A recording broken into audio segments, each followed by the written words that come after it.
la repatriación de aquellos argentinos, ¿sí?, que están quedando varados en diferentes lugares del mundo. Estamos comunicados vía Skype con Eduardo Martínez, analista internacional, que nos va a explicar un poco cómo funciona este sistema de repatriación. ¿Qué tal, Eduardo? Muy buenos días. Nacho Bono y Santiago Russo, te saludamos aquí en el canal de la ciudad.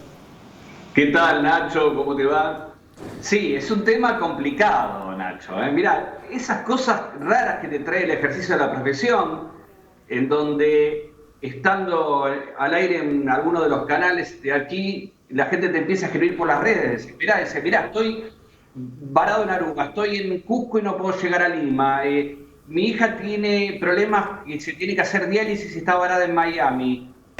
Bueno, casos increíbles en Indonesia, algunos en la India, en Delhi, en otras partes. Y en la desesperación dije, bueno, a ver, por el ejercicio de la profesión, algún contacto de prensa y algún amigo en Cancillería y empezar a mandar WhatsApp. Y bueno, se generó como una pequeña red donde se fueron resolviendo algunas cosas. Hay casos más emblemáticos que otros. Yo te voy a, por ejemplo, te digo uno. Sí. El caso de los chicos de Aruba, por ejemplo. Sí. Hay un grupo grande de argentinos varados en Aruba. Hay gente joven y gente mayor. Claro. Y ellos tienen este problema, por ejemplo, ¿no? Entre tantos. Aruba es una isla y está cerrada. No pueden salir de Aruba. No dejan salir a nadie de Aruba. Por lo cual nunca pudieron alcanzar los vuelos que Aerolíneas Argentinas armó hasta en lugares bastante cercanos. Nunca pudieron llegar. Y están varados ahí. Hay casos en la India, por ejemplo, que en la India consideraron que los extranjeros trajeron el coronavirus, por él, entonces le dijeron no salgan a la calle porque pueden ser atacados. Ajá. Entonces están encerrados y los dueños de los hoteles les compran comida. Estamos hablando de cosas así. Y dentro de esa tragedia, Nacho, también pude ver cosas maravillosas, ¿no? Sí. Cosas como, por ejemplo, de gente de Cancillería que me contestó WhatsApp domingo a las 3 de la mañana. Es decir, gente que no duerme. Claro. ¿No? Eduardo, en términos generales, ¿no pareciera ser Argentina un país que vaya a tener algún conflicto diplomático con alguna otra república? Pero ¿sabés de algún caso en donde tal vez la embajada o el país en donde estén varados argentinos esté como poniendo palos en la rueda para que los argentinos puedan volver? A ver, hay dos factores en eso. Tenés factores aerolíneas, donde sacaron los pasajes, muchos de ellos no eran por aerolíneas argentinas, y tenés factores donde los países un día te dicen una cosa y otro día te dicen otra. Por ejemplo, Brasil depende, si salía de San Pablo está complicado, si venía de Río de Janeiro es más fácil. Perú, por ejemplo, nos canceló 2 vuelos, pero después nos habilitó para traer gente. Hay momentos en que es complicado y momentos que se destraba. Es constante, minuto a minuto. Todo es muy difícil. Y el tema más complicado ha sido que, por ejemplo, las aerolíneas donde sacaron muchos argentinos su pasaje, no le transfieren el voucher. Para que, digamos, de alguna manera Aerolíneas sea resarcido en alguna parte, porque lo que hizo el Estado argentino fue, si vos estás en algún sector europeo y tenés que volver, te cobran un pasaje de alrededor de 600 euros.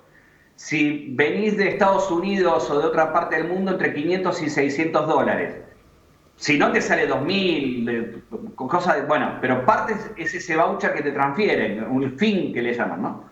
Y la mayoría no te lo hace. Copa nos ha dejado colgados con varios. Otras aerolíneas, por ejemplo, chiquititas, se portaron bien. Es decir, hay un montón de factores. Y pensá lo siguiente, no es que se ponen locas los países y no nos quieren ayudar. Las variables son inmensas. Por ejemplo, para rescatar a alguien tenés que, el aeropuerto de ese lugar tiene que estar abierto. Tiene que estar el personal de tierra que no esté afectado por el coronavirus. Tiene que darnos combustible. Algunas veces no tenemos hangar. En algún momento se cierra porque una disposición de la ciudad donde está el aeropuerto cierra el aeropuerto ese día. Se cancela el vuelo. Así estamos todo el tiempo. Eduardo, muy complicado. ¿Quiénes tienen prioridad para volver? ¿O de qué países tienen prioridad para volver? ¿Hay alguna, por ejemplo, de Europa, Estados Unidos? ¿Están como los más como la atención más puesta en esos países, o por ahí en países más chiquitos no hay menos flujo de turistas argentinos para poder repatriar? Mira, excelente pregunta, es importante. Mira, no importa el país, pero las prioridades son las siguientes. Si tenés más de 60 años, si sos una familia que tiene chiquitos, si vos tenés medicaciones y se están terminando, y sobre todo los primeros vuelos de repatriación están hechos para los que tenían pasajes sacados por aerolíneas en los próximos 7 días. Es decir, esas son las primeras tandas que están viniendo. Es decir, para que te des un poco una idea. No importa tanto el país, pero sí que tengas esos requisitos. Hay países, como te decía antes, que te la hacen más fácil por cuestiones sanitarias también, no es que lo hacen de mala voluntad, y otros que es un poco más sencillo. Claro. Y también tuvimos casos raros, Nacho, porque por ejemplo había una pareja muy anciana que estaba varado en Uruguay, él tuvo una ACV, tuvo que ir a hacer un trámite por una propiedad que tenía ahí, no es que se fue de vacaciones, y tenían contratado un médico que es uruguayo y tiene que volver a Córdoba. Bueno, el médico uruguayo no lo dejan pasar la frontera porque es extranjero. Claro. Por lo cual se quedan sin médico al pasar la frontera y no pueden llegar a Córdoba. Bueno, todas esas cosas se fueron viendo una por una y te puedo asegurar que el Estado en todos los estamentos, ¿no? de ciudad, de provincia, de nación, con este tema hace rato que están tratando de resolver cada uno de los temas. Y Eduardo, ¿cuántos argentinos hay varados en este momento en el exterior y qué capacidad tiene Aerolíneas para traerlos? Digo, en cantidad de aviones, de flotas, por ejemplo.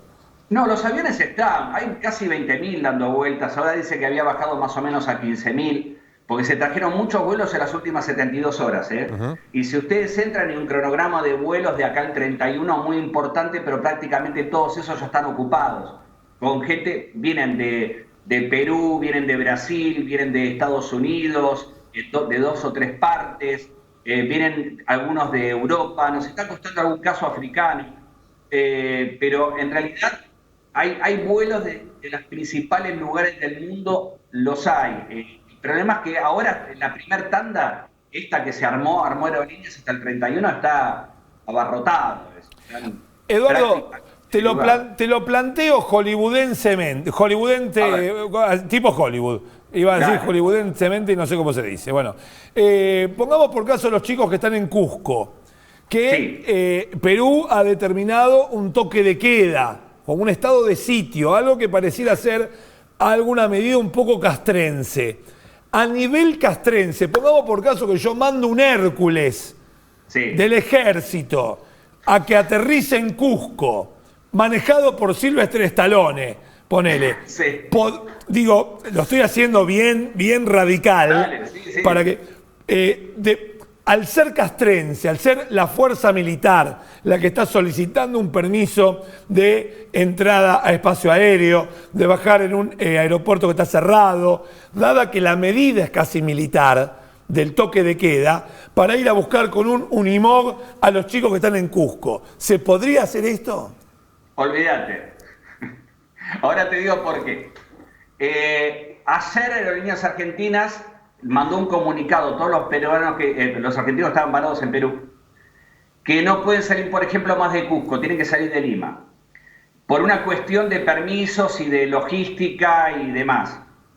Y ahí tenemos dos problemas, porque los uruguayos, por ejemplo, lograron salir desde Cusco en las últimas 48 horas, pero después el aeropuerto de Cusco prácticamente lo cerraron.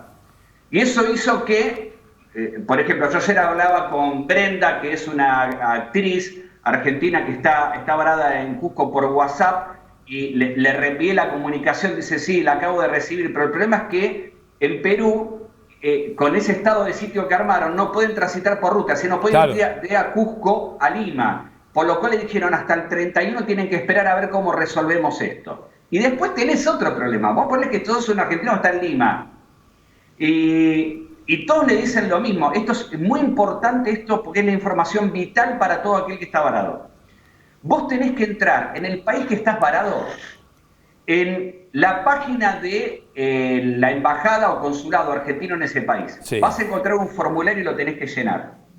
Si vos no llenaste ese formulario que estás varado y tus datos personales y el lugar de que estás parando, no estás dentro del radar de Cancillería, nadie sabe que estás. Claro. Por lo cual vos tenés que llenar ese formulario.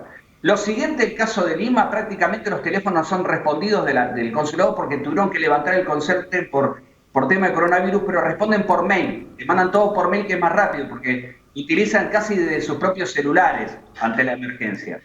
Por lo cual, y aparte te dicen, no vayas al aeropuerto de Lima porque es un lugar de infección de coronavirus muy importante. Entonces vos tenés que esperar en el lugar donde estás a que se comunique el consulado por mail y te diga, mañana a tal hora. Claro. Y así se desplazan. Así Mi estamos. Dios, mi Dios. Es terrible. Eduardo, muchísimas gracias por darnos este tiempo y contarnos un poquito de qué se trata el tema de la repatriación. Seguramente en algún otro momento volveremos a tomar contacto. Un placer, Nacho, y un abrazo a todos por allí. Muchísimas gracias. Eduardo Martínez, analista internacional. Vuelvo a Guardia.